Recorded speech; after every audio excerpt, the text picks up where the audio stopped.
Господа товарищи, я рад приветствовать вас. И сегодня будет очень необычный обзор.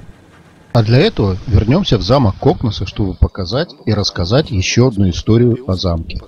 Историю о том, как, создавая одно, приходится уничтожать нечто другое.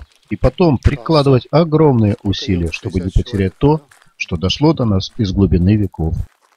А начнем наш рассказ с просмотра старой кинохроники и фотографий. Сравним, как было и что осталось. Также мы увидим разрушенный мост через речку Перса, взорванный перед затоплением для съемок фильма «Ноктюрн».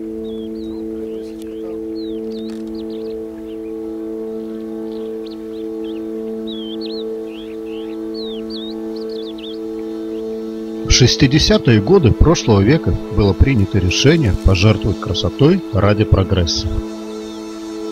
В 1966 году была построена Плявенская ГЭС, и после наполнения водохранилища уровень воды Даугавы и Перса достиг основания замка, и вся долина реки Даугава и Перса неузнаваемо изменилась. Водохранилище поглотило и водопад на притоке реки Даугавы и Перса, и уникальный плачущий утес Табуракс, и частично развалины Кокносского замка. Из-за постройки ГЭС исчезли ценные породы рыбы, в том числе и лосось. С утесом Табуракс связано множество легенд, и одна из них, что скала – это на самом деле плачущая девушка, оконемевшая от горя, когда ее возлюбленный, рыбак, не вернулся домой. Практически с момента затопления утеса возникают все новые и новые проекты по его восстановлению. И кому интересно, то почитать об этом потерянном природном объекте можно по ссылке, которая есть в описании под видео. Ну а если хватит терпения досмотреть ролик до конца, то увидите дошедшие до наших дней кадры кинохроники с Табуракса. Но вернемся к рассказу о замке.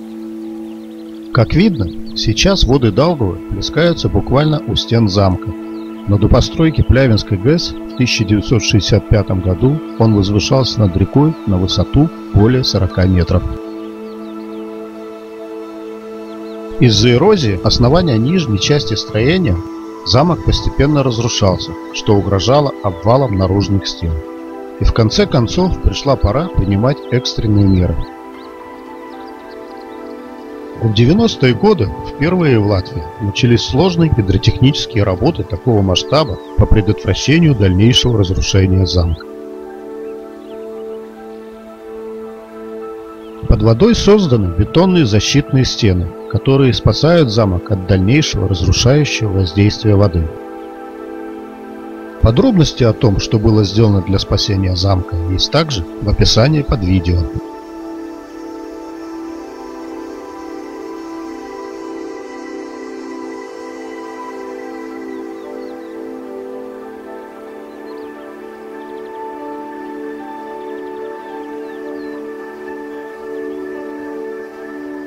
А ведь как бы там ни было, руины замков Кокноса считаются одними из самых живописных в Латвии, и даже в полузатопленном состоянии прибавляют очарование этому древнему месту.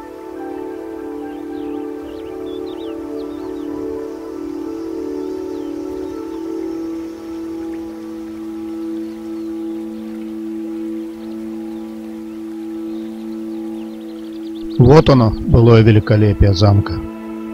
Красота! А теперь посмотрим, как выглядел мост перед затоплением в фильме рижской киностудии «Ноктюрн», где снимались Гуннар Целинский и Пола Ракса. А также увидим плачущий утес Табуракс.